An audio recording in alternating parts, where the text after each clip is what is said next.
Hicimos mención del libro de Isaías en relación a los rollos del Mar Muerto de Qumran. Y ese rollo está codificado de Isaías como Q1S-A.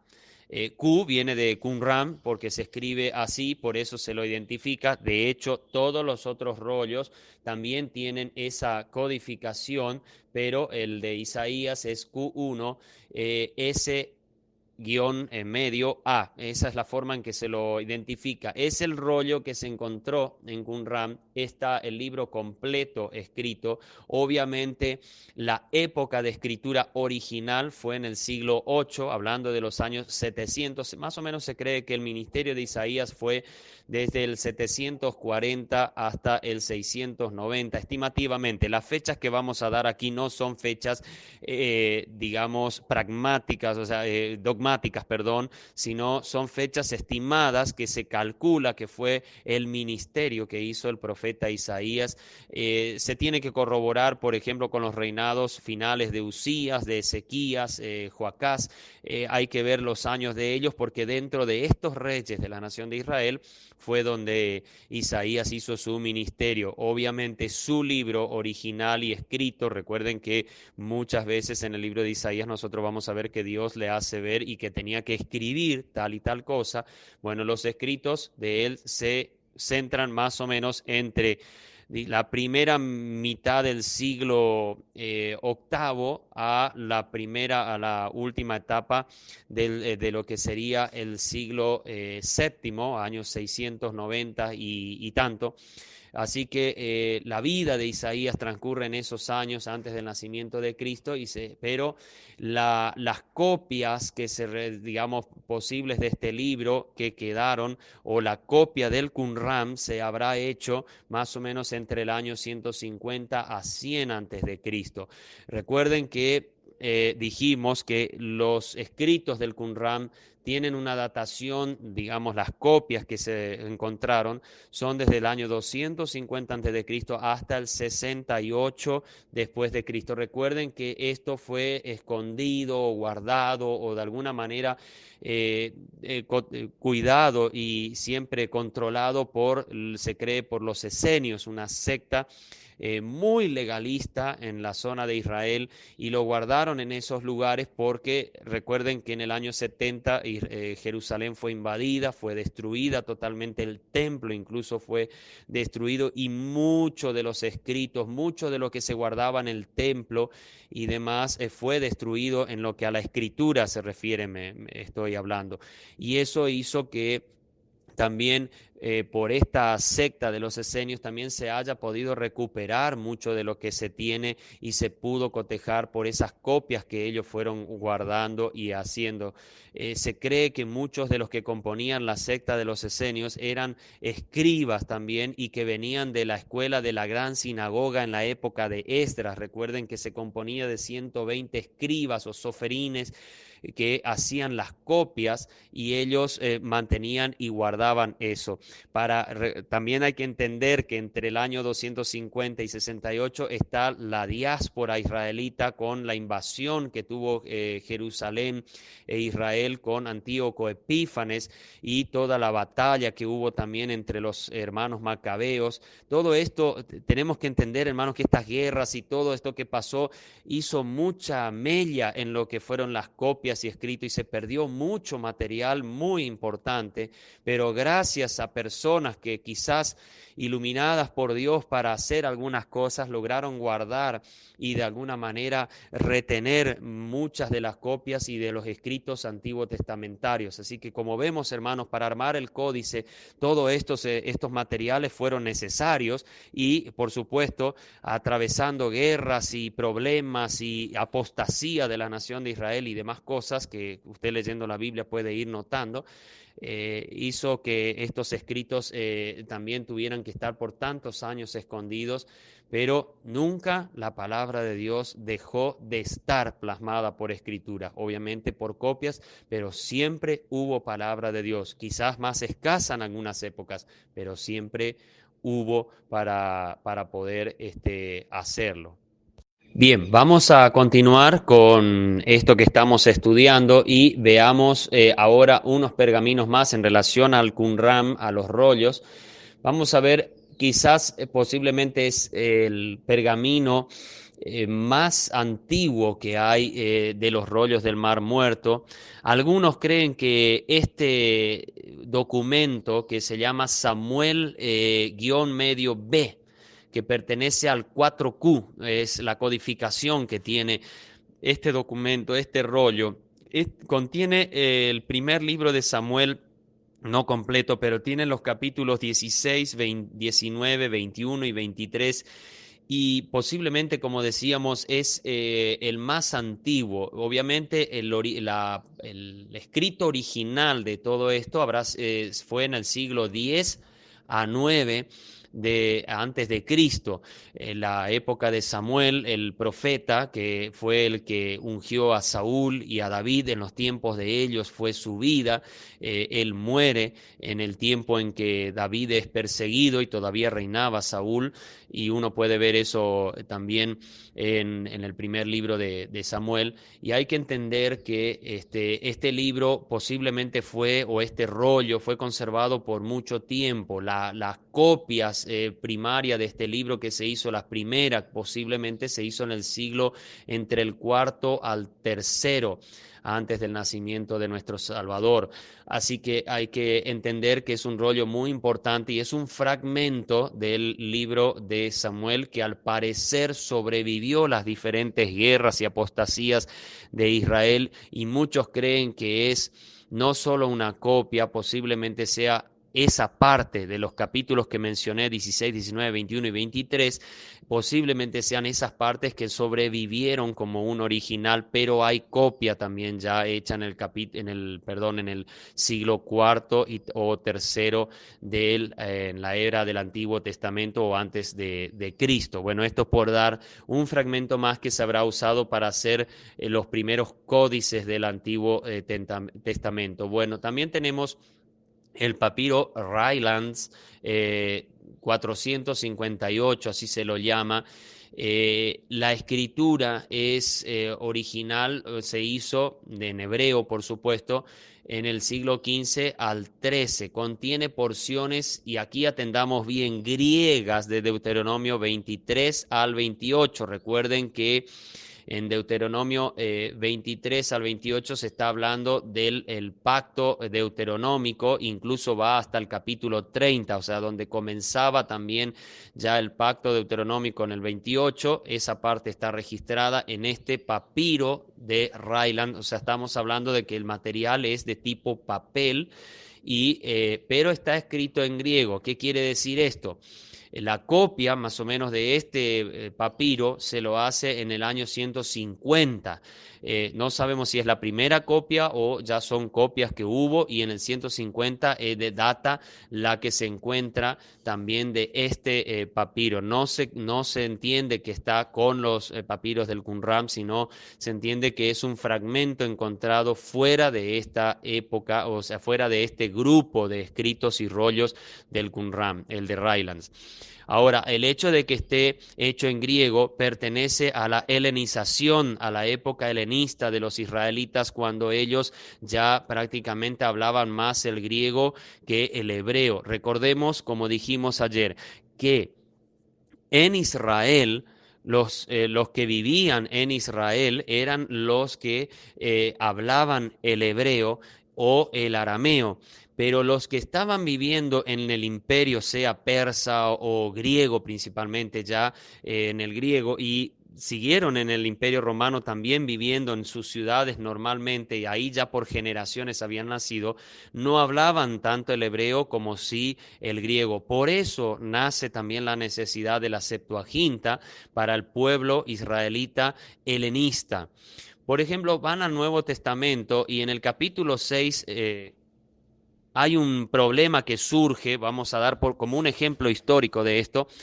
Surge un problema entre las viudas. La 1960 usa las viudas hebreas y las viudas griegas.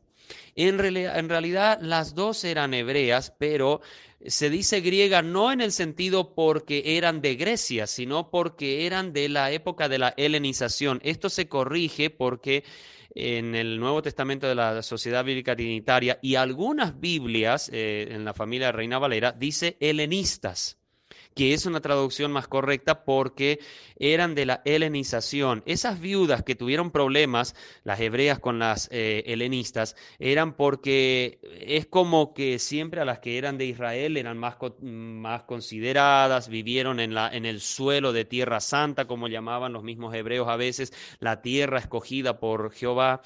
Y bueno, esto como que siempre había cierta preferencia y las que venían de otras naciones porque venían a adorar o venían con sus esposos y familias a adorar en Israel. Recuerden que ese suceso pasa muy poco tiempo después de la fiesta de Pentecostés, que ya algo se estuvo hablando las semanas anteriores a través del hermano Benjamín.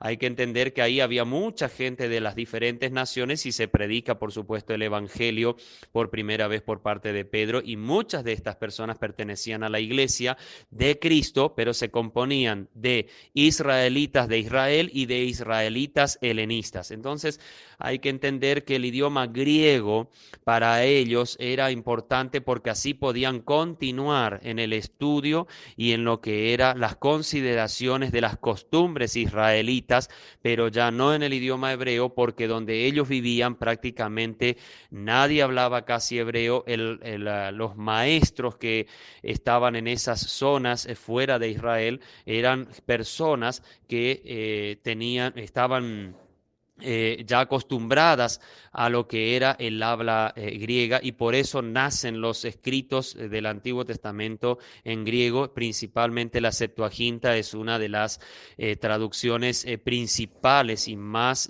buscadas por los helenistas. Aclaramos también en relación al audio anterior que alrededor de Israel también, aunque habían helenistas por lo que fue la conquista griega, se tienen que entender que también habían escritos o traducciones, como vamos a ver más adelante, en arameo o en siríaco. Hay un papiro que se llama Nash, es la escritura o lo que se registra en esa escritura es del siglo XV al tercero porque son porciones dije siglo XV y XIII, o sea, estamos hablando de lo que serían los años 1400 hasta el 1200 antes de Cristo. Acordémonos que cuando venimos de siglos, a medida que aminoramos los siglos, los números, es donde nos vamos acercando a Cristo. Por las dudas hablo esto a quienes por ahí les cuesta manejar el tema de los siglos antes del nacimiento de Cristo. Recordemos que va bajando el número a medida que nos acercamos al nacimiento. No es que sube. En caso de los siglos cristianos, sí, ahí va subiendo 1, 2, 3, pero en relación a antes de Cristo va bajando. Entonces, cuando decimos siglo decimoquinto o decimotercero, estamos hablando de que se va bajando o yendo hacia Cristo en el siglo decimotercero.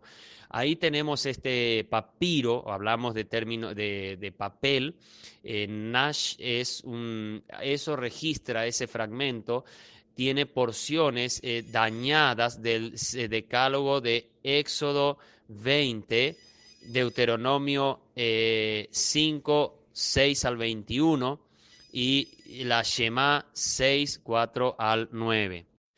Bien, vamos a continuar con lo que es ya hablamos, por ejemplo, hace unos momentos de el papiro Rylands que estaba en griego. Esto ya es una traducción de algún fragmento hebreo y no es algo que pertenece a los fragmentos que se relacionan a los escritos del Antiguo Testamento originales. Así que entiéndase, como aclaramos ayer, que El original del Antiguo Testamento está solamente en hebreo y en algunos libros aparece el arameo como Esdras, Nehemías y Daniel, pero son fragmentos muy pequeños, o aunque Daniel tiene bastante en arameo, pero no en relación al todo de lo que es el Antiguo Testamento.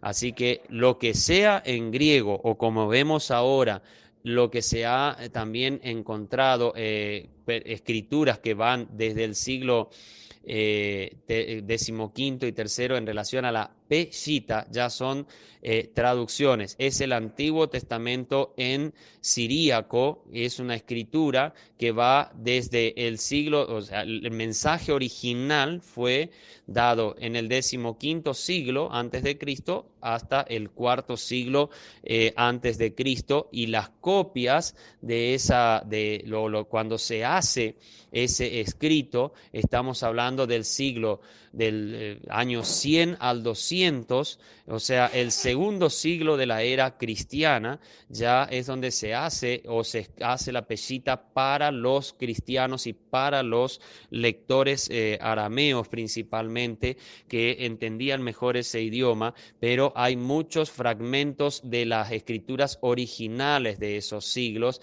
y que también fueron usados para algunos códices que se hicieron del Antiguo Testamento fuera de Alepo y fuera de el Leningrado, que ya aclararemos algunos puntos en relación a esto. Recordemos que debemos recordar algo: un códice del Antiguo Testamento que sea armado con traducciones no es un códice fidedigno a tener en cuenta para una traducción del Antiguo Testamento a cualquier idioma. Hoy hablamos del español, pero a cualquier idioma hay que tener en cuenta.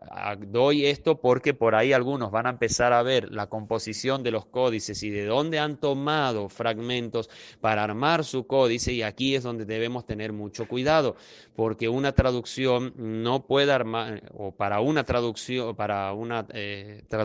a un idioma del Antiguo Testamento, no se puede usar un códice que tenga otras traducciones para su armado. Esto ya lo vamos a ver más adelante. Bien, dejamos la Peshita por ahora para otro momento y continuamos con el papiro de Chester Beatty. Esto lo tiene o contiene porciones largas de Génesis, Números, Deuteronomio, Isaías, Jeremías, Daniel, Esther y Eclesiastés. La escritura va desde más o menos el siglo decimoquinto antes de Cristo hasta el siglo octavo antes de Cristo. La copia que se pudieron encontrar de este papiro están datadas en el año 150 después de Cristo. Ahí es donde se encuentran copias ya de este, porque los originales no estaban ya fácilmente de encontrarse, pero tenía bastante del Antiguo Testamento registrado también. Si seguimos un poco más adelante, tenemos también eh, algunos documentos. Hay uno, por ejemplo, que tiene de traducción de manera arcaica de Onkelos. Es también otro documento, otro fragmento. También tiene la Torá escrita en todo ese documento. Obviamente, como dijimos ya varias veces, datan del siglo XV al XIII antes de Cristo. Buenas tardes a todo el grupo, a quienes están siguiendo estos estudios que compartimos. Vamos a reanudar nuestro estudio ya entrando directamente a lo que son los códices, que es nuestro tema principal en esta semana. Y vamos a terminar en esta tarde con lo que son los códices del Antiguo Testamento. Aquí vamos a entrar a un tema bastante interesante, y de esta manera vamos a poder ver los códices buenos y no tan buenos. Algunos de ellos no es que no sean buenos porque en sí pudieran tener un problema en el texto, sino porque son traducciones de algunos escritos no correctos o sus fuentes para ser formados no fueron códices genuinos para, por ejemplo, hacer una traducción sana de la Biblia. Repito, para hacer una traducción a cualquier idioma de la Biblia desde los originales, siempre debemos partir del hebreo en el Antiguo Testamento y también del griego en el Nuevo Testamento. Esto voy a ir recalcando para que se nos grabe y así entendamos por qué a veces una Biblia puede tener problemas o no en su texto, sea antiguo testamentario o neotestamentario. En este último, como vimos ayer, es donde más se remarca las diferencias y las divergencias entre las mismas Biblias españolas, por ejemplo. Por eso hoy vamos a mirar ahora, o vamos a ver a partir de ahora un poco el tema de los códices y espero que esto pueda ser de ayuda y nos aperture un poco más el panorama y conocimiento sobre lo que es saber de qué familia y de dónde provienen los diferentes códex o códices, como los quieran decir, también son formas en que se los menciona, pero siempre significa lo mismo. Un códice, como vimos en los audios anteriores en la mañana, son el rejunte o ya juntar todo lo que sean fragmentos de papiro, de vitela, de pergamino, lo que sea, todo lo que se consiga para armar un solo libro de todos ellos. Entonces, a esto se lo llama códices. Son los primeros libros antiguos que se fueron formando y todos los códices, en su gran mayoría, están todos armados ya en la era del cristianismo. Las fuentes, siempre vamos a hablar de códices, por supuesto, relacionados a la Biblia, ¿no? O a textos de la escritura sagrada. No vamos a hablar, por supuesto, de códices que existen muchísimos en el mundo, pero de otros temas, de otras investigaciones o códices de temas históricos, arqueológicos, pero que no tienen nada que ver con la palabra de Dios. Vamos a hablar relacionado a lo que es la Biblia y también las traducciones que provinieron de esos códices que se fueron armando a lo largo de la era cristiana. Bien, vamos a enseguida comenzar entonces y a ver el primero que es el Códice Vaticanus. El Códice Vaticano es o sea, hablamos, el Códice Vaticano hay que diferenciar en dos formas. Está el Antiguo Testamento, Códice Vaticano, y está el Códice Vaticano del Nuevo Testamento. Ya hablaremos cuando estaremos en el Nuevo Testamento y veremos un poco más. Ahora, en relación al Códice Vaticanus en el Antiguo Testamento, obviamente el mensaje original, como hemos visto en todos los otros fragmentos de papiros y pergaminos y vitelas, el mensaje original de lo que se escribe está dado en el siglo XV al XIII antes de Cristo hasta el siglo IV. Este códice tiene todo el Antiguo Testamento y también tiene los libros apócrifos. Y aquí es donde entramos a un tema un poco controversial y conflictivo con este códice, si lo quisiéramos usar para traducir. Primero, que es un códice que está en el idioma griego y no en el idioma hebreo. O sea, fue tomado como un fundamento la Septuaginta en parte y otros escritos griegos de donde se valieron para armar este códice. Por eso hay que tener mucho cuidado cuando hablamos y vemos el tema, pero es importante que lo miremos y entendamos que es un códice que está hecho en forma, o sea, perdón, en escrito griego, valiéndose principalmente en la versión griega. Vamos a leer algunas efemérides en relación a información que podemos tener de este códice. Este códice se suele datar a comienzos del siglo cuarto, o sea, hablamos del año estimativamente 325 de la era cristiana. Está depositado en la Biblioteca del Vaticano por lo menos desde el año 1481, cuando ese año se hizo el primer catálogo de la biblioteca, ya se hallaba en la Biblioteca Vaticana.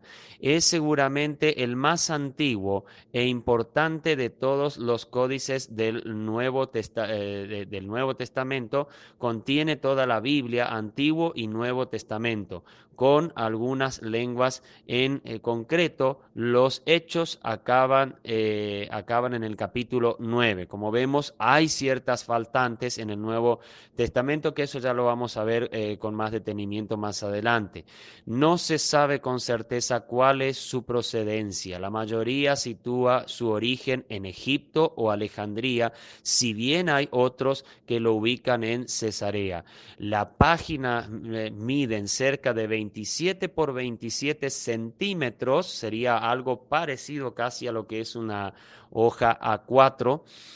Y también, pero originalmente debieron ser más grandes, según se dice. El texto está escrito en 3 columnas en escritura continua por página. Los acentos se han añadido posiblemente en el siglo X u XI. La tinta, y fíjense, acá vamos a ver algo interesante que tiene también ciertos repasos, lo que llamaríamos en tiempos modernos. La tinta del texto ha sido reforzada seguramente en el siglo X. El que efectuó esta operación tuvo cuidado de no reforzar el texto que accidentalmente había sido copiado 2 veces por el copista original. Así se aprecia en el siguiente fotografía, que bueno, ahí se podría llegar a ver. Posiblemente después podemos pasar una foto. Bueno, así vemos también lo que abarca esta familia de este Códice Vaticano, que uno puede ver que tiene todo, pero como decíamos, es un texto del Antiguo Testamento completo, sí, con también la inclusión de, de los libros apócrifos, en algunos por lo menos, y incluso tiene las oraciones de Manasés. Con esto, aparte debemos saber que este texto parte del Códice Vaticanus es lo que se usa, o uno de ellos, para hacer las Biblias católicas. Pero, como decimos, al ser griego, no estamos hablando en el idioma en que Dios reveló su palabra a los escritores del Antiguo Testamento, y es un escrito que, al ser de la línea egipcia o de la línea alejandrina, tenemos que tener cuidado, porque normalmente la mayoría de escritos en relación a la escritura sagrada que venían y procedían de esos lugares, como vamos a ver enseguida el sinaítico, siempre tenían muchos problemas por el tema que la mayoría de los escritores, o los que estaban en las escuelas y en lo que serían hoy las universidades del Cairo y de Alejandría, la mayoría tenían problemas de ocultismo, y también mezclaban o entremezclaban mucho la filosofía en sus escritos, y siempre había un sesgo a ser subobjetivos en lo que era una traducción o en lo que era un escrito. Siempre se quería implementar ciertos aspectos que pertenecían más al que hacía la copia, y no ser directamente copistas fieles y legítimos en copiar tal cual está el texto original, o si se hacía una traducción, como fue el caso de la Septuaginta, hacerlo bajo un aspecto gramático, literal, objetivo, sin, digamos, por incluir una percepción del propio copista o autor en este caso, del códice.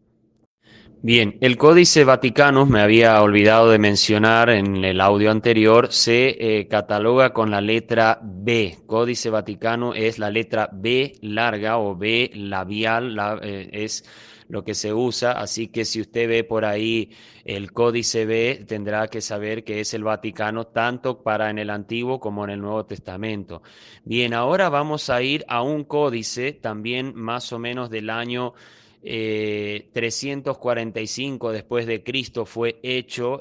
Obviamente su mensaje originalmente fue dado históricamente en el siglo XIII al 10 antes de Cristo, pero fue efectuado también y contiene este códice de Efraemi o Efraim, lo llaman algunos también. Es un códice ya repasado por sus dificultades de lectura originales, fue repasado en su idioma, en lo que fue formado, y contiene el libro de Job, Proverbios, Eclesiastés y Cantar de los Cantares. Es un códice que vamos a ver algo de información, no se tiene demasiada información sobre él, está catalogado con la letra C, el códice C. Ahora sí lo vamos a ir dando por letra para que podamos entender. Conservado en la Biblioteca Nacional de París, el manuscrito original fue repasado y sobre él se sobreescribió una obra de Saint Efrén en el siglo XII. Tischendorf fue capaz con procedimientos químicos, de leer 145 hojas de este códice que pertenece al Nuevo Testamento y contiene importantes, digamos, lagunas, o sea, tiene importantes lugares donde no se puede llegar a describirlo, y en el Antiguo Testamento, por supuesto, está en la misma condición. Es un códice que fue, sí, rescatado, no se sabe muy bien de dónde, pero bueno, hoy está en la Biblioteca Nacional de París, y es bastante borrosa su escritura, muy difícil de comprender, y está, por supuesto, todo en griego. También es un códice no apto para lo que diríamos lo que es digamos, para seguir y hacer una traducción del mismo, y no se ve que haya sido un códice muy usado por los traductores de ambas líneas, tanto la línea formal, tradicional y mayoritaria, como también los que han hecho desde un punto del texto crítico. Así que es lo que podemos decir de este códice Efraemi o de Efraín, como lo llaman también algunos. Es un códice que está más o menos datado entre el siglo 300, el siglo cuarto o el siglo quinto, años 400 y tanto. No se sabe con exactitud bien la datación de la fecha. Después tenemos un códice también muy avalado y afamado por muchos cristianos y teólogos. Y aquí también hay un tema con este códice, es el Sinaiticus. Su mensaje principalmente data del siglo XIII al cuarto antes de Cristo. Es un códice que data o se ha hecho en el 350 después de Cristo, la mitad del Antiguo Testamento en griego uncial. Y aquí quiero también que entendamos algo, que la mayoría de los códices, tanto del Antiguo como del Nuevo Testamento, que están uncial, es porque están escritos todos en mayúscula. Son griego mayúsculo, no es un manuscrito ni minúsculos o usando los comienzos con mayúscula y después lo que sería minúsculas. El códice Sinaiticus es un códice del Antiguo Testamento, pero en griego uncial. Bueno, tiene su dependencia, por supuesto, también en la Septuaginta, no tiene en el hebreo mismo, o sea, con esto estamos dando a entender que es una traducción de otra traducción, o sea, es un códice que se copia, se hace de eso, y ahí, aunque no está traducido, por supuesto, a otro idioma, porque es griego también, pero al ser uncial lo que se hace es cambiar los caracteres y ya se mantiene desde otro punto de vista al códice en relación a la Septuaginta. Para los que por ahí engancharon hoy el estudio y ayer se habló un poco de la Septuaginta en sí no es mala, no es una traducción ni mala ni del todo equivocada. Lo que decíamos ayer es que de esa traducción no podemos hacer traducciones a otros idiomas. La Septuaginta en sí es muy buena y ha sido citada varias veces en el Nuevo Testamento, pero no por eso decimos que es fiable para una traducción, sino debería hacerse formalmente y objetivamente desde el hebreo. Fue descubierto en 1848 este códice sinaítico por un joven alemán llamado Tischendorf en el convento Santa Catalina del Monte Sinaí. En 1844, cuando aún Tischendorf no tenía 30 años y era ya catedrático de la Universidad de Leipzig, comenzó un viaje por el cercano Oriente en busca del manuscrito, de manuscritos bíblicos, mientras visitaba el monasterio de Santa Catalina en el monte Sinaí. Tuvo oportunidad de observar una cesta de basura que contenía algunas hojas de pergamino, el cual iba a ser usada para alimentar el fuego en la estufa. Al examinarlas comprobó que se trataba de una copia de la versión Septuaginta del Antiguo Testamento. Tischendorf logró retirar de la cesta no menos de 43 hojas, mientras los monjes casualmente le comentaban que dos cestas iguales acababan de ser, perdón, quemadas en la chimenea. Momentos más tarde, cuando le mostraron otras porciones del mismo códice, contenía todo Isaías y el libro cuarto de Macabeos. Él advirtió a los monjes que tales cosas eran demasiado valiosas para alimentar el fuego de una chimenea o de un hogar. Con las 49 hojas que se le permitió retener, las cuales contenían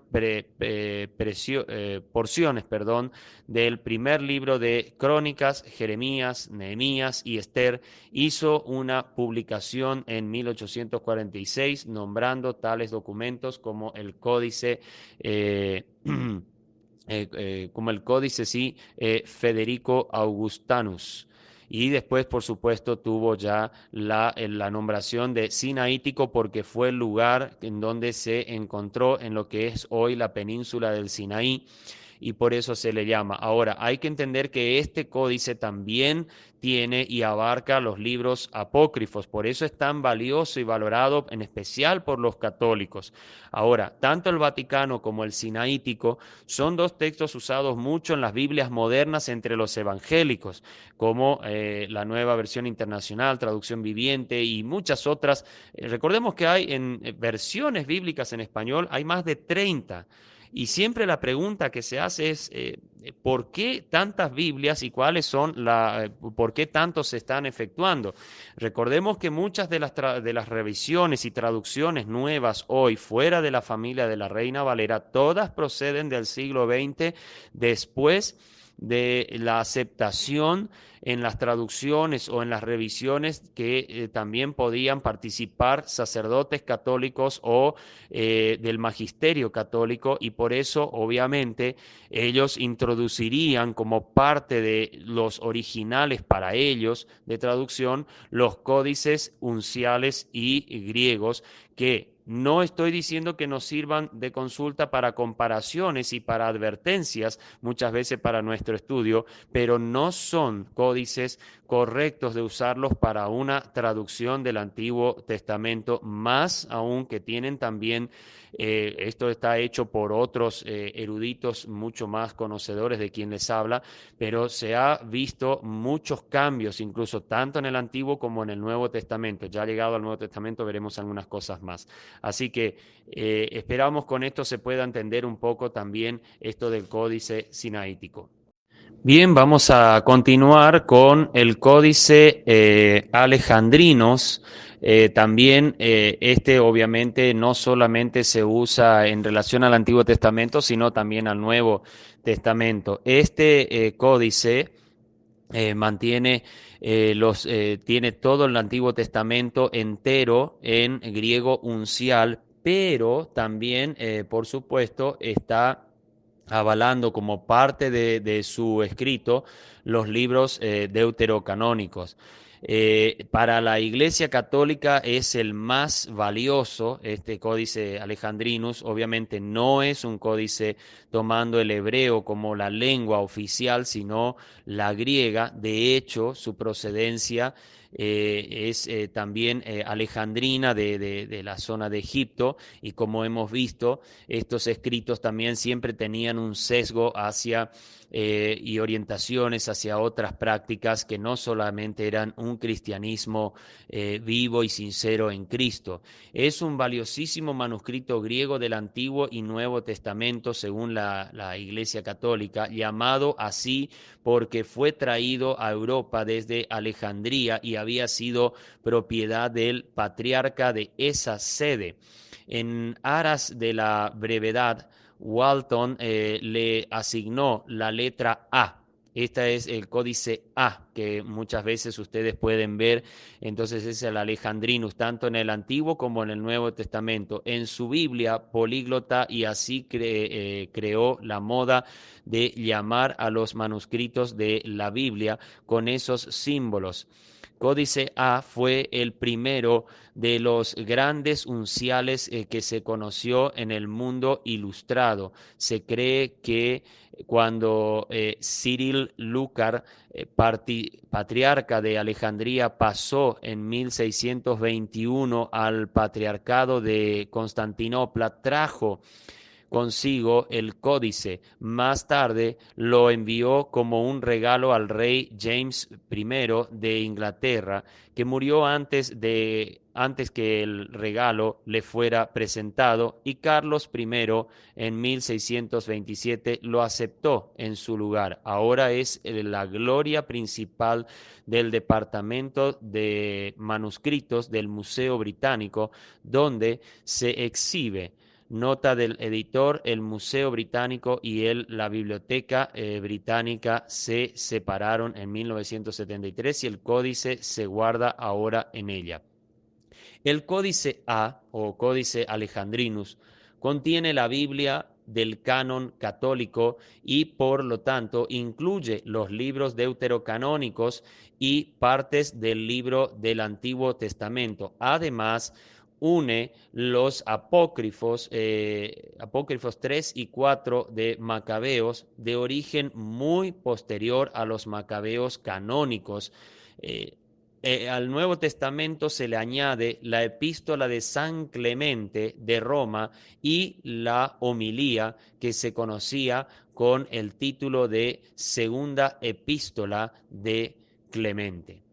Bien, esto es lo que podemos ver en lo que aplica al Códice Alejandrino, que prácticamente es algo oficial de la Iglesia Católica. No tuvo tanto que ver entre el ambiente evangélico entremezclado.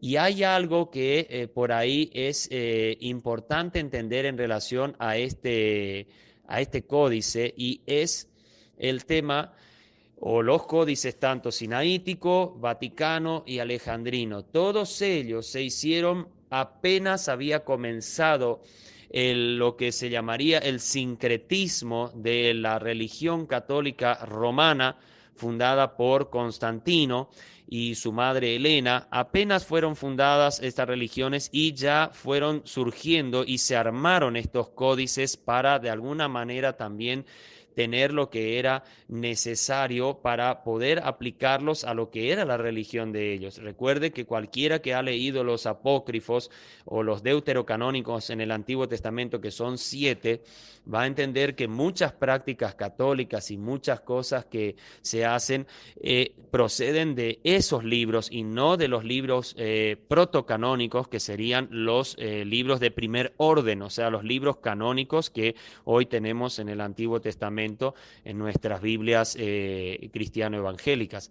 Así que es importante saber que también estos códices fueron hechos con en un aspecto histórico muy, de mucho obscurantismo, y eso también nos hace ver un indicio peligroso, que si queremos usar estos códices para traducir una Biblia o para hacer una Biblia traducida, es un poco peligroso porque digamos, la inspiración de los mismos para hacerlos tenía una connotación histórica peligrosa en la religión.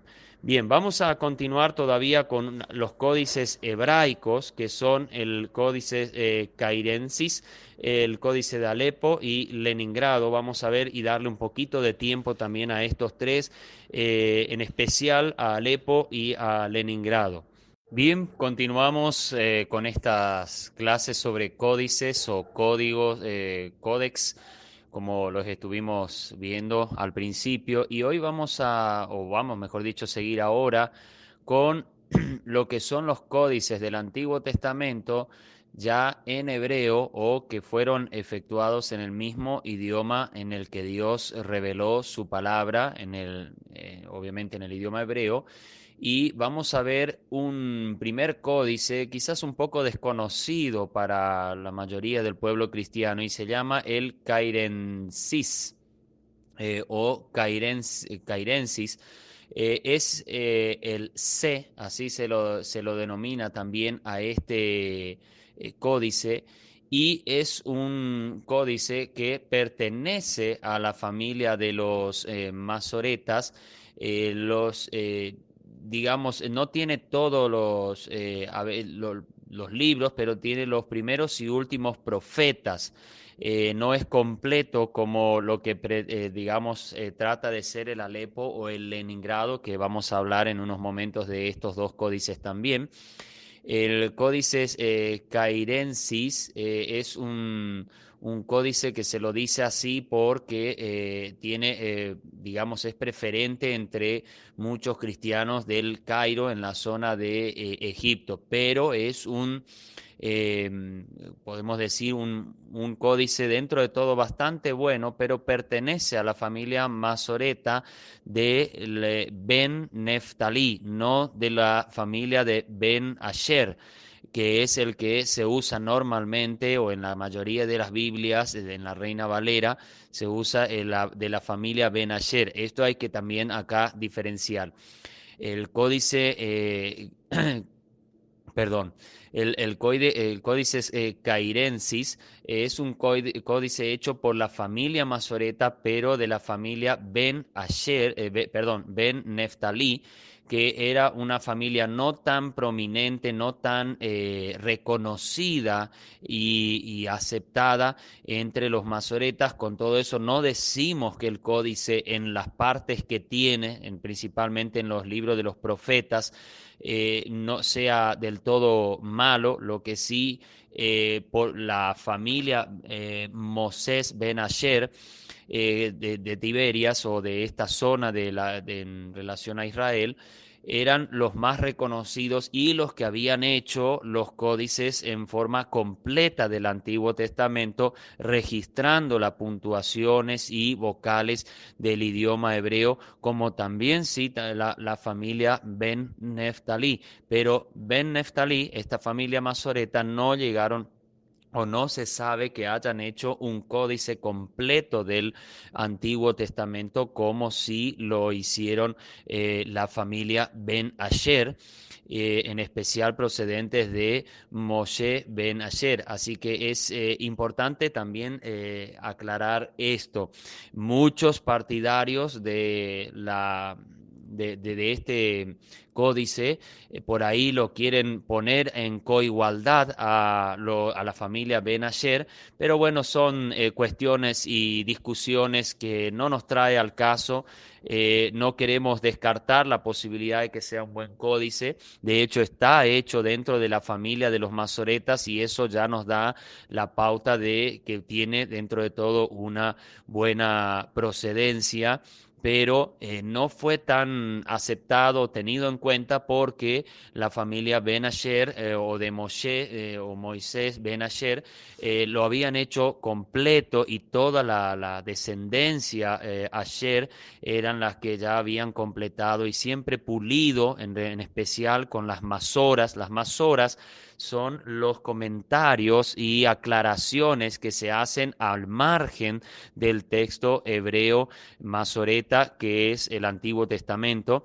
Entonces, para no entremezclar entre lo que es el texto en sí de la divinidad, ellos al margen o abajo, al final de página, hacían aclaraciones o daban algunos puntos importantes para entender por qué se hacía o se describía el texto así o por qué le colocó este sonido o algo. Todo eso los masoretas también lo hicieron. Por eso el trabajo masorético en los códices, en especial Alepo y Leningrado, son muy importantes y se los tiene muy en cuenta porque de hecho es el texto que nos queda fiel en el Antiguo Testamento, totalmente en hebreo, aunque ya con las vocales y consonantes, pero hay que entender que aunque los masoretas pusieron consonantes y sonidos y puntuaciones al hebreo, los caracteres hebreos en las consonantes, que era lo original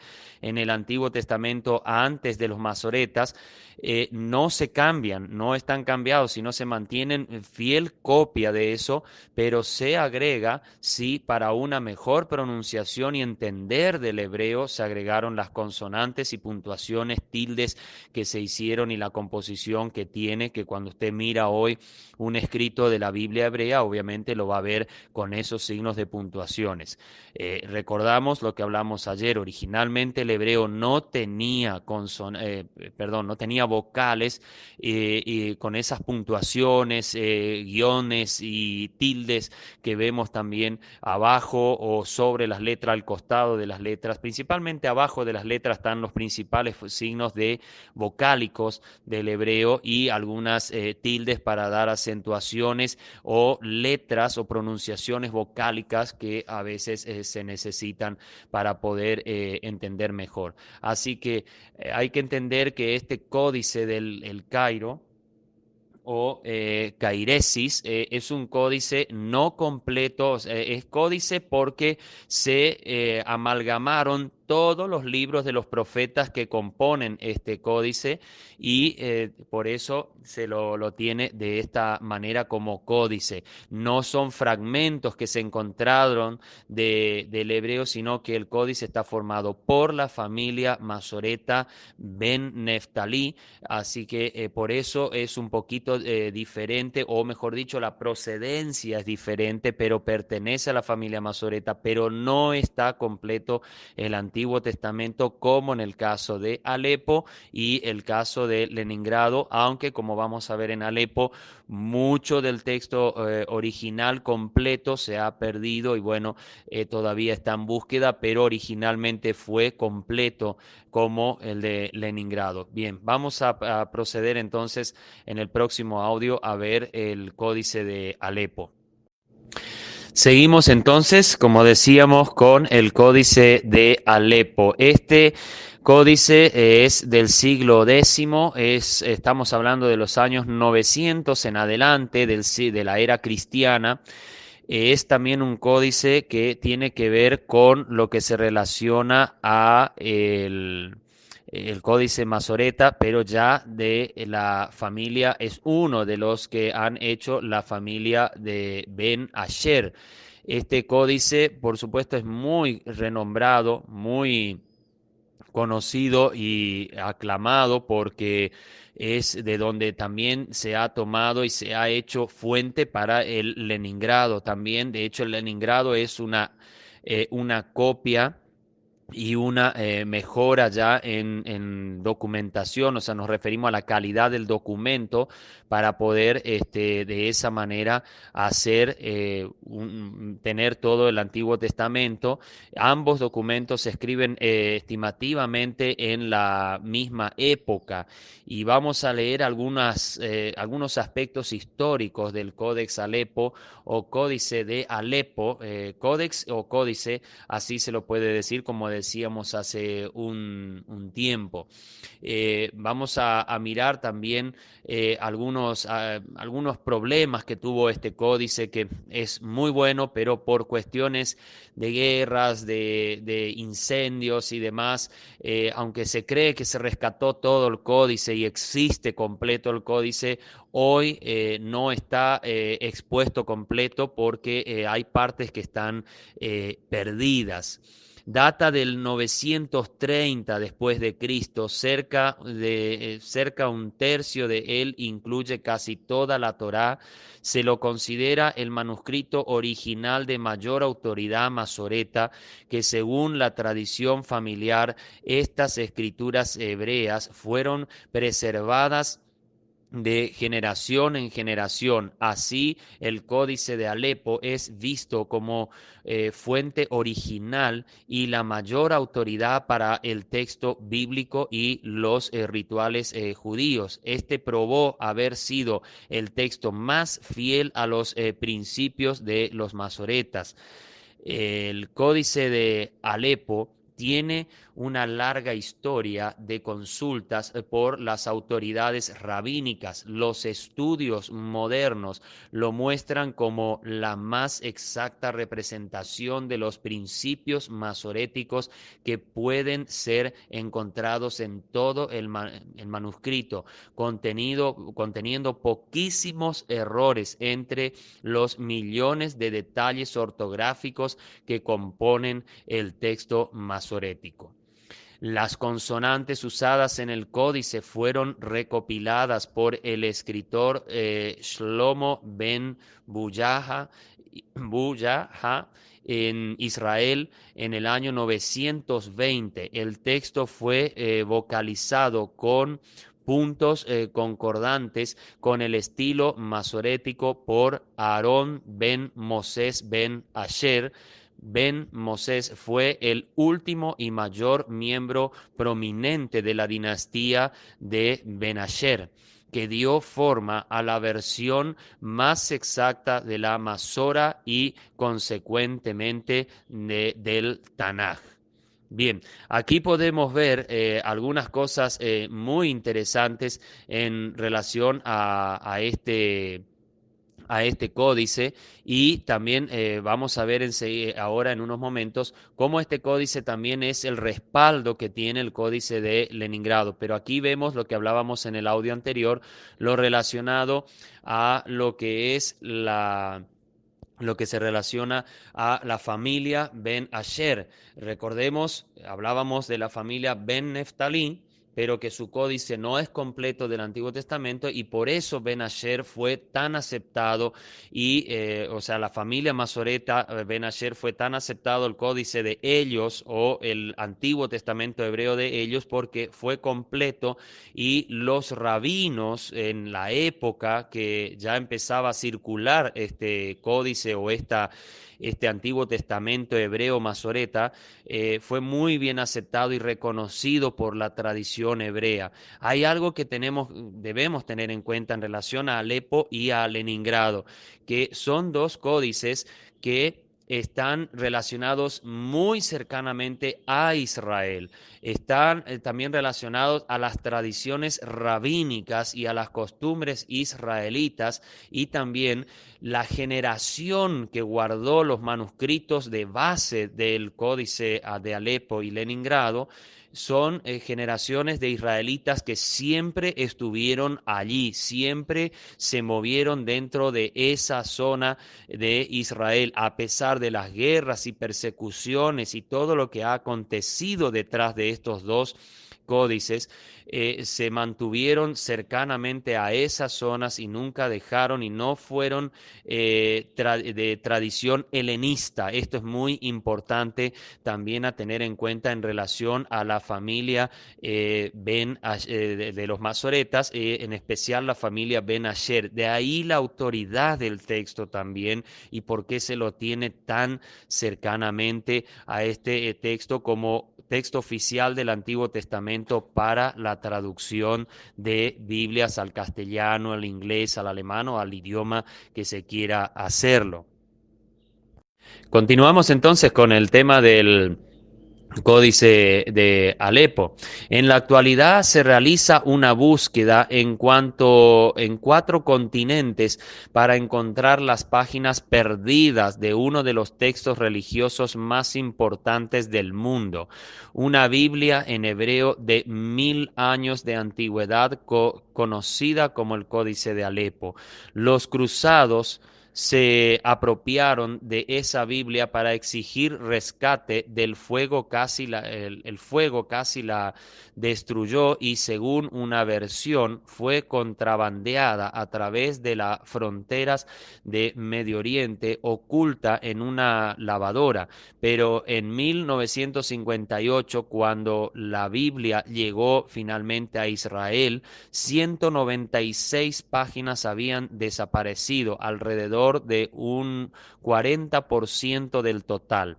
Para algunos estudiosos del Antiguo Testamento, esas páginas desaparecidas se han convertido en una especie de santo grial. Según la mitología cristiana, el santo grial es el plato o copa usada por Jesús en la última cena, del cual se dice que posee poderes milagrosos. Esto es, por supuesto, algo relacionado a la religión, no a lo que es la tradición israelita. Investigadores que representan el custodio del manuscrito en Jerusalén dicen que tienen algunas pistas sobre parte de las páginas desaparecidas y que se hallan cercanas al objetivo de completar en su totalidad el manuscrito.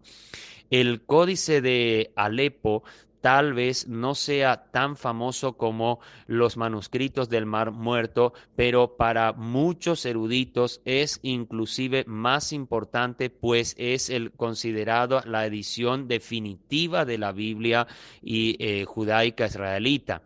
La clave para encontrar las páginas perdidas podría radicar en la diáspora de judíos que se radicaron en Alepo, Siria, donde el manuscrito fue guardado durante siglos en un arcón de hierro de una sinagoga. Aquí también vemos la procedencia del nombre del códice, porque en Alepo, Siria, es donde se resguardó por mucho tiempo este códice. De hecho, aunque fue hecho en Tiberias, en Israel, por cuestiones de las guerras y demás, fue guardado y custodiado en otros lugares y como estuvo tanto tiempo en Alepo, era un códice distinto al de Leningrado, por eso también se lo llamó así Códice de Alepo. Un punto crucial en su historia se registró 3 días después de que las Naciones Unidas aprobaron una resolución en 1947 aceptando la creación del Estado de Israel. Una turba siria indignada ante la resolución quemó la sinagoga hasta los cimientos. Los judíos de Alepo rescataron el códice, pero en los años siguientes la comunidad integrada por unas 10.000 personas se vio obligada a abandonar Siria rumbo a diferentes partes del planeta.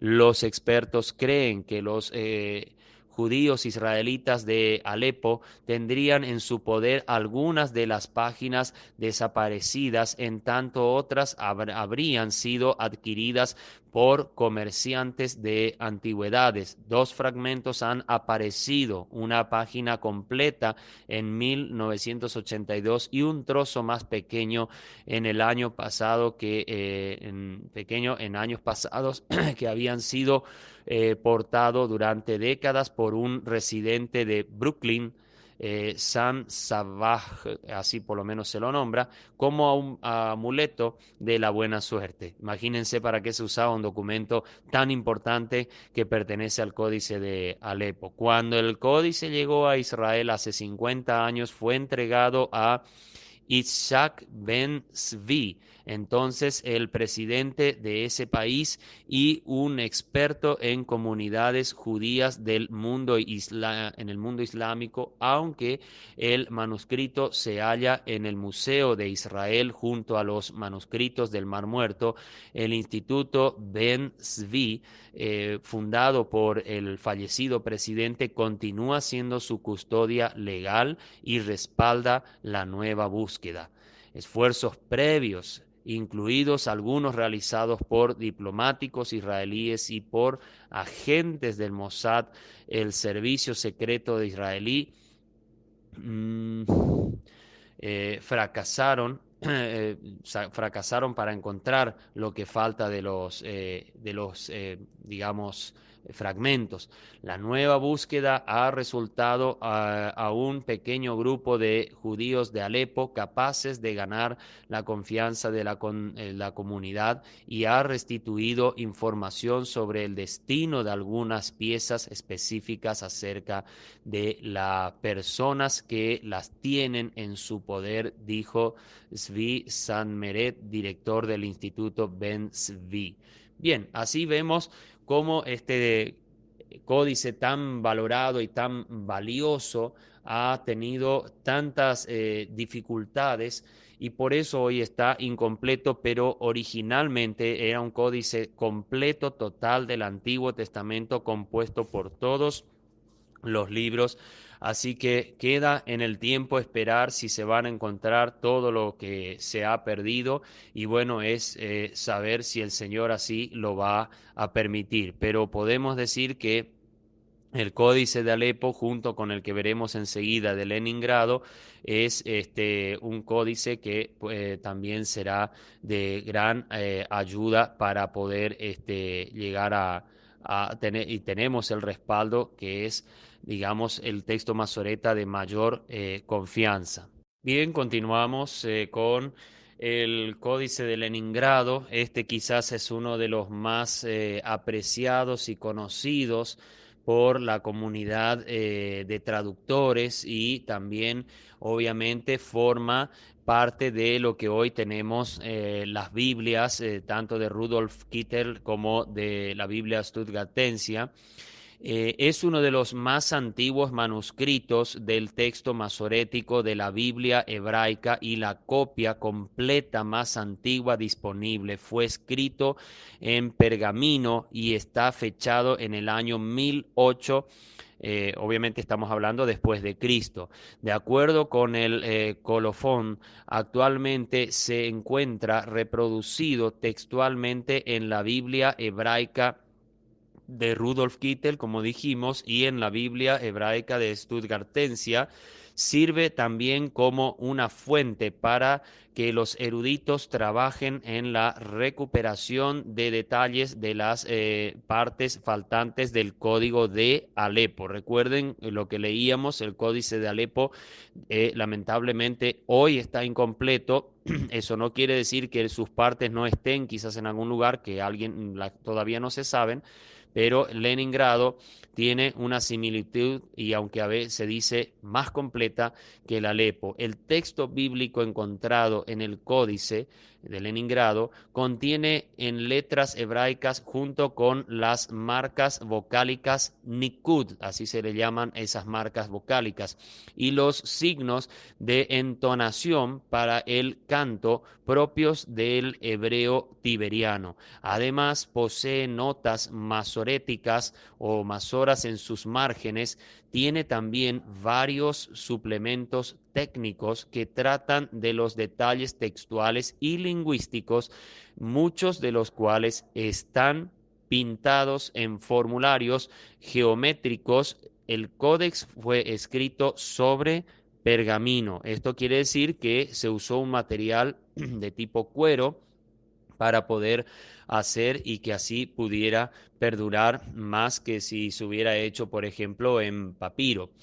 El orden de los libros en el Códice de Leningrado sigue la tradición textual tiberiana sefardita, que combina la tradición más antigua de manuscritos bíblicos. Este ordenamiento para los libros difiere del de la mayoría de las Biblias hebraicas impresas para los libros del Ketuvim judaico. En el Códex de Leningrado, el Ketuvim está ordenado de la siguiente forma: primer libro de Crónicas, Salmos, Job, Proverbios, Ruth, Cantar de los Cantares, Eclesiastés, Lamentaciones, Esther, Daniel y Esdras, Nehemías. Hay que entender que muchas veces también en el canon hebreo original, libros, por ejemplo, como primer libro de Crónicas, segundo de Crónicas, primero de Reyes, segundo, no estaban del todo separados y se combinaban de manera distinta. Como vemos, por ejemplo, Daniel y Esdras y Nehemías están muy cercanos porque son cercanos en sus épocas, igual que Esther, y los profetas estaban unificados todos en un solo libro, o se los ponía de una manera que a veces el canon hebreo, en vez de tener 39 como tenemos nosotros en nuestras Biblias castellanas, por ejemplo, ellos tenían a veces hasta solo 22 libros, pero correspondían los mismos libros, pero estaban unificados, y por eso usted va, por ejemplo, a encontrar el Códice de Leningrado posiblemente en un facsímil en internet, y va a ver que los libros no están de la misma manera que los tenemos nosotros en nuestras Biblias. No pretendamos que van a ser iguales, porque no será de esa manera, así que tengamos muy en cuenta este detalle también. De acuerdo con el colofón, el códice fue copiado en el Cairo, siendo uno de los manuscritos copiados en 1008 de los libros corregidos, preparados y anotados por Aarón ben Moses ben Asher, el instructor. Un solo copista, Samuel ben Jacob Jam, escribió tanto las consonantes, las vocales, como también las notas masoréticas, o lo que se le llama también las masoras. Se le atribuye ser un manuscrito aún más fiel que la tradición, el tradicional Codex Alepo. Su propietario anterior, el líder caraíta y coleccionista Abraham Firkovich, no dejó ningún indicio sobre cómo adquirió el códice en 1838. Algún tiempo después, en 1863, fue transferido a la Biblioteca Nacional de Rusia en San Petersburgo. Después de 1924 se le denominó Codex Leningradensis por el nombre que entonces tenía la ciudad donde se encuentra. Bueno, Leningrado fue la ciudad, hoy es San Petersburgo, pero fue la ciudad que se le colocó ese nombre por Lenin, que hizo la famosa Revolución Rusa en 1917, y de esa manera, o por eso, queda como el Códice de Leningrado. Es interesante que fue hecho, copiado entre el mar de Tiberias y después copiado en el Cairo, pero al final hoy su destino está en Rusia. En ese país se mantiene este códex, pero es un códex o código muy fiel y de muy buena de seguridad de la revelación divina en el hebreo. Así que con esto vamos terminando sobre todo este tema de los códices. También tenemos un códice, lo vamos a hablar pero brevemente en el próximo audio, que es un Pentateuco samaritano, quizás poco conocido, pero vamos a hablar algunas cositas de eso en el próximo audio. Bueno, vamos a continuar con el último códex en relación al Antiguo Testamento que vamos a tocar. Obviamente estamos hablando de un códex no ya de la familia Masoreta, ni de tanto sea de la familia Ben Asher o Ben Neftalí, no tiene nada que ver con eso, sino que es el Pentateuco samaritano. Es un códex o código, o códice, perdón, porque mantiene varios libros y escritos en un solo volumen, por eso se le llama códice, y data más o menos del siglo 10 de 10 a 11 después de Cristo. Ahí es donde se lo ejecuta, pero es un códice que tiene muchas cosas detrás, aunque está escrito en hebreo, pero es el usado en sinagogas samaritanas que existen incluso hasta el día de hoy, algunas posiblemente, pero voy a tratar de dar una pequeña lectura para dar a entender de qué se trata, pero también quiero que veamos unos aspectos escriturales interesantes también, que por ahí algunos no lo conocen, no lo tienen un poco en cuenta. El Pentateuco samaritano, a veces llamado Torá samaritana, en hebreo sería más o menos la pronunciación Torah Shomoronit, algo así. Es una versión del Pentateuco en idioma hebreo, los primeros 5 libros de la Biblia usados por los samaritanos. Los eruditos consultan el Pentateuco samaritano cuando tratan de determinar el significado del texto del Pentateuco original para continuar el desarrollo de las familias textuales. Los rollos del grupo de los rollos del Mar Muerto han sido identificados como un tipo textual del Pentateuco proto-samaritano. O sea, principalmente eso quiere decir que fue hecho por ellos, o sea, ellos lo ejecutaron, o el rabinato samaritano, líderes de los samaritanos, lo hicieron, por eso proto, o sea, prioritariamente lo hicieron ellos. Las prácticas samaritanas están basadas en su versión de los 5 libros de Moisés, los cuales son un poco diferentes al texto masorético o del texto de la Septuaginta griega. Algunas diferencias son menores, como la edad de diferentes personas mencionadas en la genealogía, mientras otras son mayores, como el mandamiento de ser monógamos que aparece en el texto samaritano. Léase, por ejemplo, Levítico 18:18, y bueno, ahí hay modificaciones que tiene este Pentateuco samaritano. Se ha dado especial importancia al rollo de Abisúa, perdón, que es utilizado en la sinagoga samaritana de Nablus. Los samaritanos afirman que fue escrito por Abisúa, el bisnieto de Aarón, según se ve en primer libro de Crónicas 6:50, 13 años después de la entrada a la tierra de Israel bajo el liderazgo de Josué hijo de Nun. Los eruditos modernos, sin embargo, han observado que el rollo parece incluir residuos de trabajo por escribas diferentes de diferentes siglos, con el texto más antiguo fechado en el siglo 12 antes de Cristo.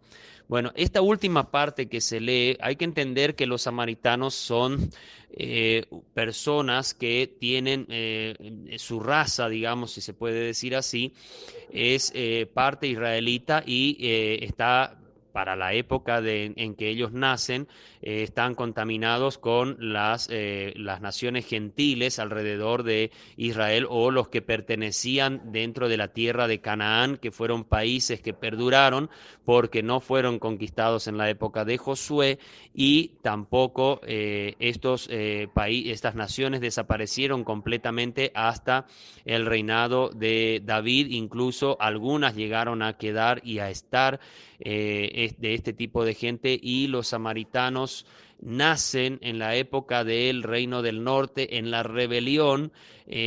Recordemos que Omri, el padre de Acab, es el rey que compra el monte de Semer, y ahí se radicó principalmente esa gente que tenía un poco ya esta contaminación con naciones paganas, y por eso eran tan odiados por los israelitas, y no se los quería tener cerca, menos aún en el sacerdocio. Entonces tuvieron que forjar un rabinato propio, Y se piensa, por lo que hemos leído también en lo último, que este Pentateuco samaritano se forjó, aunque sea en hebreo, pero se forjó en el siglo XII, o sea, estamos hablando en los años 1100 y tanto antes de Cristo, o sea, estamos hablando de, digamos, una época mucho más cercana que decir que fue en la época de Josué.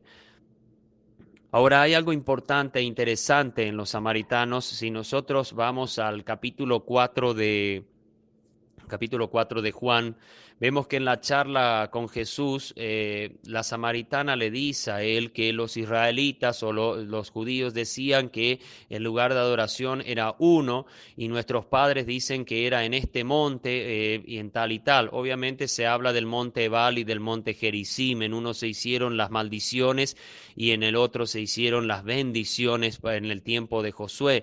Los samaritanos se quedaron con esos lugares de adoraciones que por supuesto eran paganos, porque el lugar de adoración escogido por Dios en el tiempo de David fue en el lugar de donde estaba la era de Araúna, Jebuseo, o sea, hoy Jerusalén, y el lugar o Araúna, y después también tenía otro nombre, pero hay que entender que el lugar escogido por Dios es el monte del templo actualmente hoy en Jerusalén. Hoy está la mezquita de Omán en ese lugar, pero ese fue el lugar de adoración o donde Dios quiso que se construyera el templo. Obviamente la mujer samaritana estaba equivocada y el Señor Jesús le hace notar este tipo que no era en este monte o en aquel, sino que los adoradores a Dios ya eran los que serían en espíritu y en verdad. Bien, pero hay que entender que también hay una rama, no sabemos si eran los samaritanos, pero había una rama de que convivían en las zonas de Israel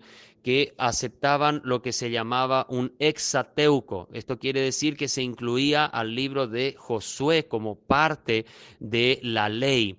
¿Y por qué se lo hacía? Porque se aceptaba que parte de la ley misma era el libro de Josué, que a los samaritanos en parte les convenía porque ellos verdaderamente tomaban al monte Gerizim y al monte Ebal como montes de adoración y lugar para adorar y acercarse a Dios, y no el monte del templo en Jerusalén, que el monte Moriah, que era también donde se había hecho el sacrificio o se iba a hacer el sacrificio que fue detenido Abraham por Dios a Isaac. Así que muchos creen que el Pentateuco samaritano también se le pudo añadir el libro de Josué y queda como un hexateuco o sextateuco, algo así también se lo llama, y eso es porque se entendía que era por 6 libros compuestos. Si esto es algo real en los samaritanos o no, bueno, es cuestión de investigar un poco más, pero algunos creen que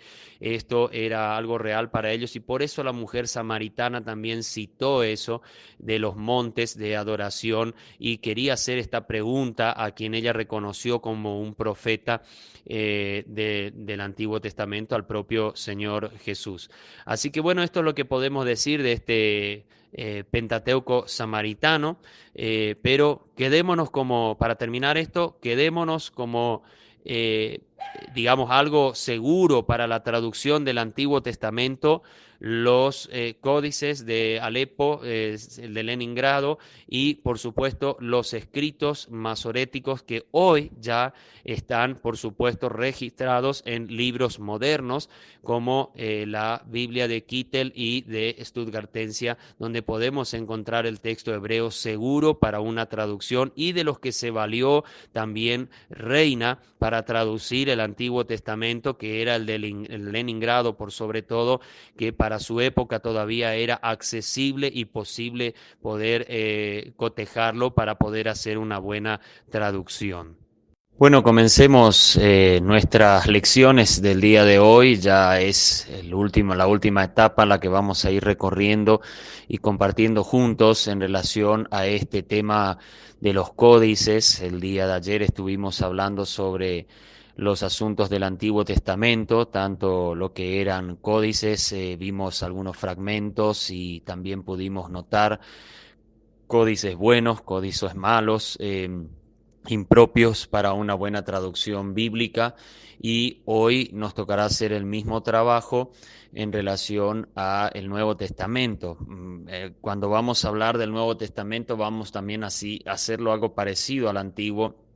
Veremos cómo se fueron compilando el material para poder forjar los códices neotestamentarios en relación a los mayúsculos o unciales. Unciales se decía a algunos códices porque están escritos en mayúscula todos los caracteres griegos, o sea, todas las palabras, y con cada carácter de esas palabras se las escribe en mayúscula.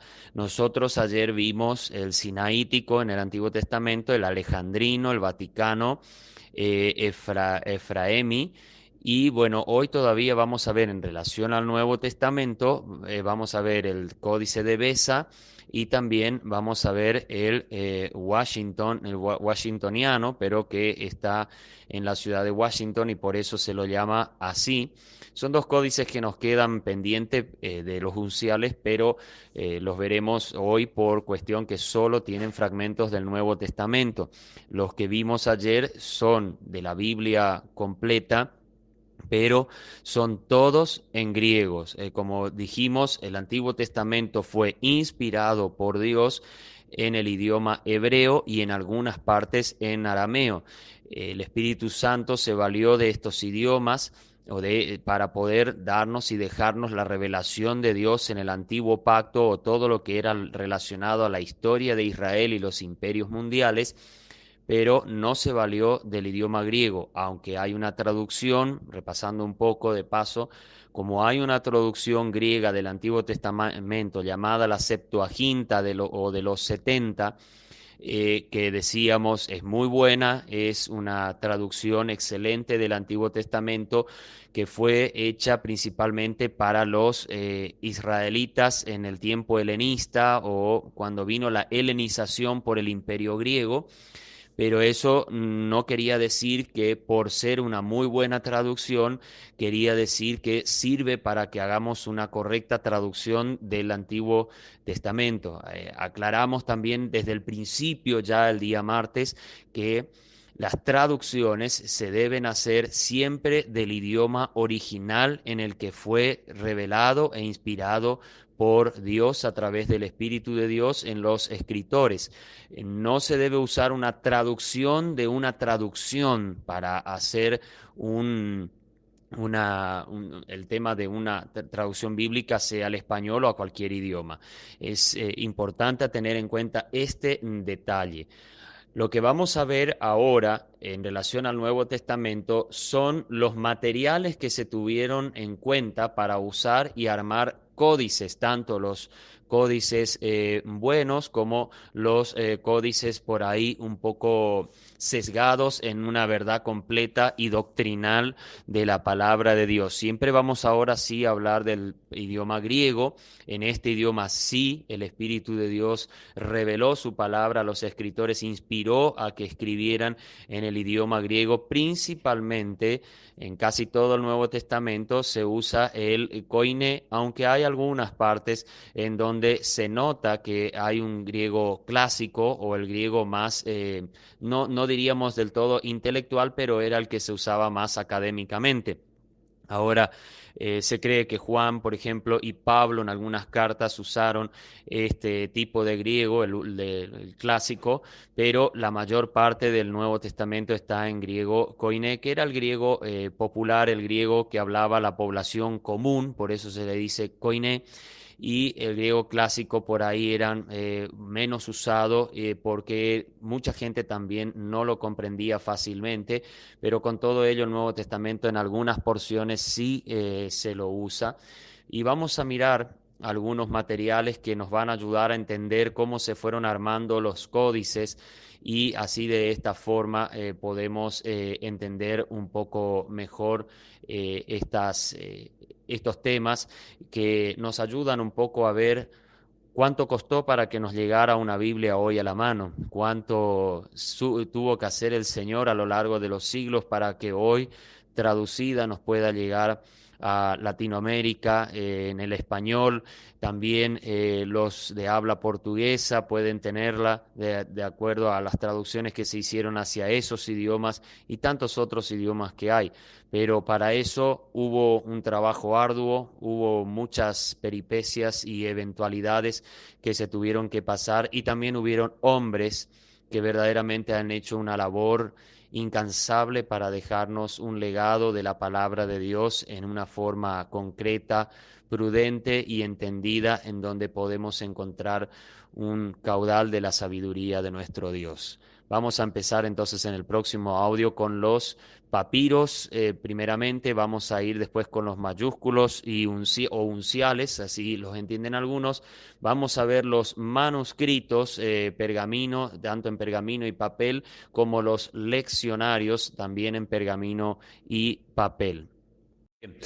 Cuando hablamos de papiros, estamos hablando, todo fue hecho en papel. El material, como ya hemos hablado en el primer y segundo día del papiro, es una pequeña planta de tipo bambú que se extrae cerca del delta en Egipto y es el primer material que se empezó a usar en la antigüedad en lo que a la industria del papeleo se refiere. Los papiros son un material un poco menos duradero dependiendo de cómo se los cuida.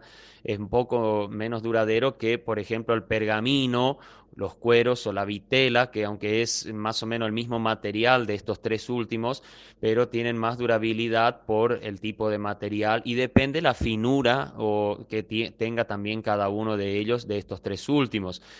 No todos los pergaminos tenían el mismo refinamiento, algunos eran un poco más gruesos, otros eran un poco más finos, todo dependía del lugar en donde se los procesaba para así tener algo más duradero o menos duradero, pero todos se tenían que guardar siempre en recipientes bien herméticos en donde tanto el aire como las bacterias y otros agentes podrían destruirlos o ir deteriorándolos.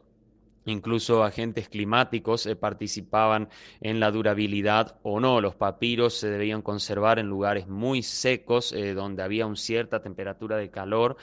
De lo contrario, podrían comenzar a entrar en pudrición o ya en un proceso de desecho por cuestiones de la humedad y otros factores.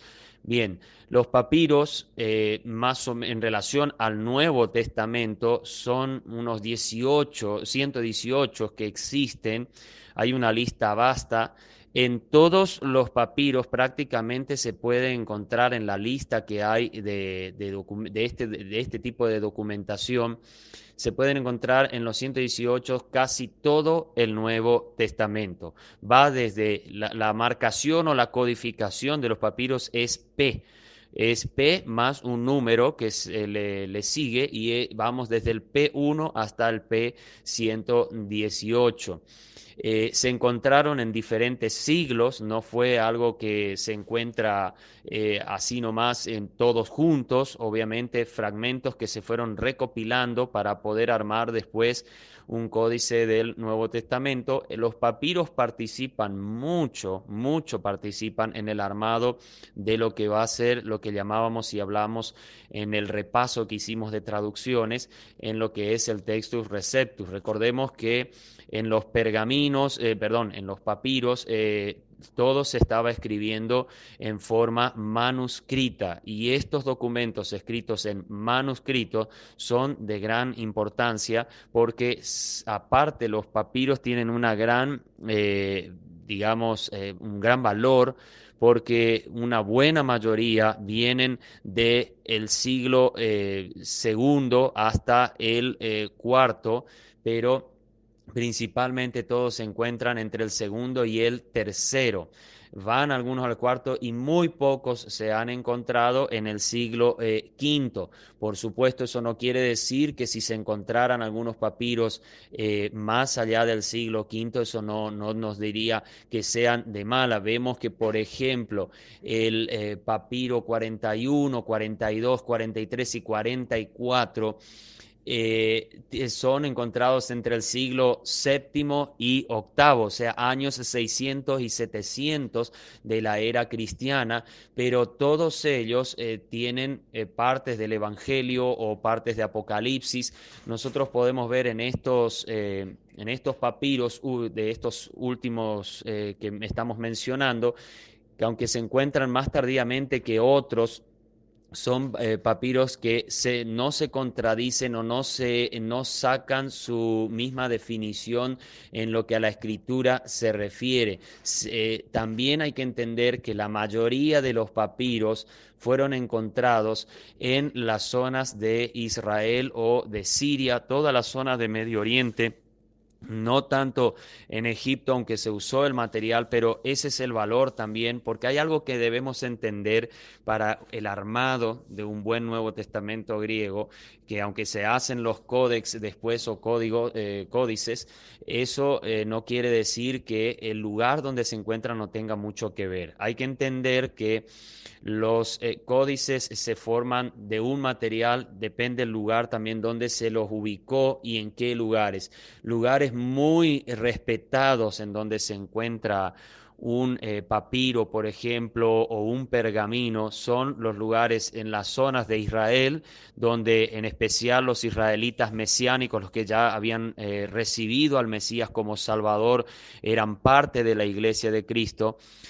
Por ejemplo, son muy respetados porque se entiende que son, y más por lo que decíamos, los siglos en los que se encuentran, se entiende que son papiros que han estado entre la cristiandad primaria y principal y los cristianos que redactaron las copias, porque los papiros son todos copias, no son los autógrafos de los apóstoles, por ejemplo, o escritores del Nuevo Testamento, sino ellos son solamente copias y también los pergaminos. Pero también otro lugar en donde se hace notar un respeto si se los encuentra es la zona de Asia Menor, en algunos lugares también de Asia y Europa, donde llegó el apóstol Pablo. Las zonas, por ejemplo, de Asia Menor, se han encontrado muchos documentos y copias del griego, y eso habilita y hace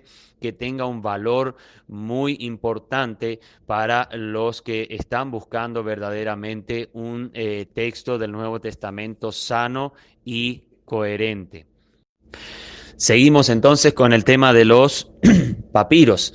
Bien, nosotros, como dijimos, tenemos numerado los papiros por la clave o el número P1, o sea, la P siempre es para papiro, y después tenemos los pergaminos que, aunque no tienen la misma codificación, pero tienen su manera, pero los papiros van de esta manera, son todos, repito, de tipo material papel. Y por ejemplo, voy a solo mencionar algunos ejemplos de qué partes y fragmentos del Nuevo Testamento se pueden encontrar en algunos papiros y cuáles son los importantes también.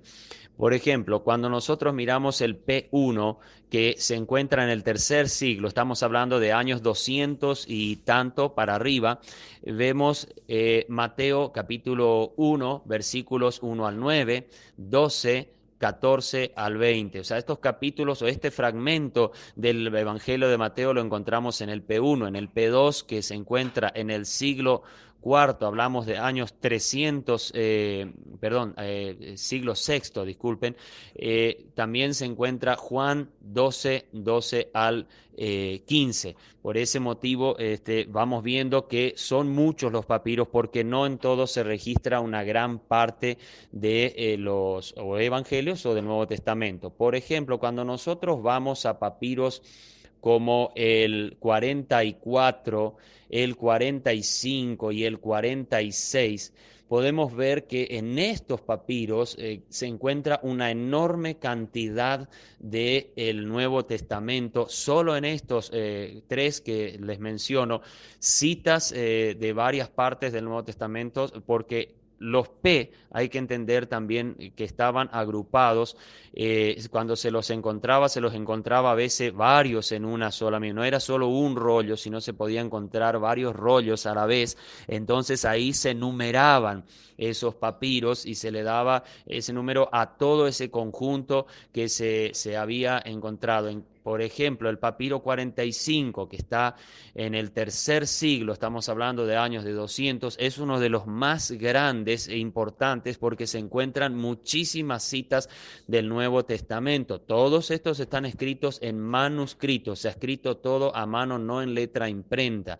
El P44 tiene unas cuantas citas y el P46 que se encuentra cerca del año 200, esto quiere decir que podía ser que no llegaba todavía al año 200 y ya estaba encontrado, o puede ser un poquito más, pero ahí nomás cercanamente entre el segundo y tercer siglo se encuentra el 46 y es uno también de los más completos junto al P45. El P47 también tiene muchas citas que se pueden corroborar y ver. El P66 es uno también importante, también se encuentra cerca del año 200 antes de Cristo. Y quiero recalcar los siglos porque esto nos va a ser de gran importancia y buena información porque muchos que hablan de los códices como Sinaítico, Vaticano y otros más que hemos visto y vamos a ver más adelante, siempre se quieren fiar que el Textus Receptus o el texto mayoritario o siríaco, como se lo quiera llamar, la forma en que lo llaman,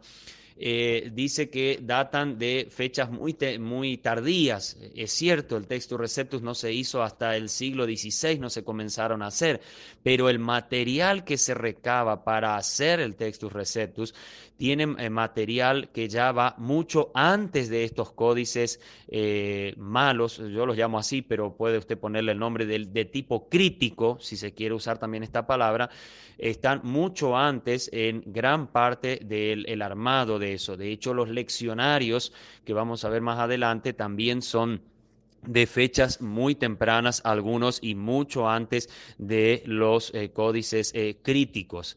Bien, esto es lo que podemos hablar de cómo se arman los códices, en especial a partir del texto Receptus, pero recuerden que los leccionarios, como vamos a ver más adelante, también son materiales de tipo códice, pero eran leccionarios que se escribían por hojas separadas y ya veremos un poco cómo se trabajaba y por qué eran importantes estos leccionarios en las iglesias cristianas primitivas. Bien, en relación, volvemos otra vez a los papiros, podemos ver que hay 118 encontrados, son papiros que son de papel y tenemos la gran mayoría encontrados entre el siglo, digamos, segundo y tercero. Hay algunos que se pueden encontrar también en el cuarto y la característica que tienen es que son manuscritos, no son unciales o mayúsculos como la mayoría de los códices críticos que tienen también no solo problemas en la forma en que se escriben, sino también en las divergencias que hay entre muchos de ellos. Ya los vamos a ver ahora como siguiente punto.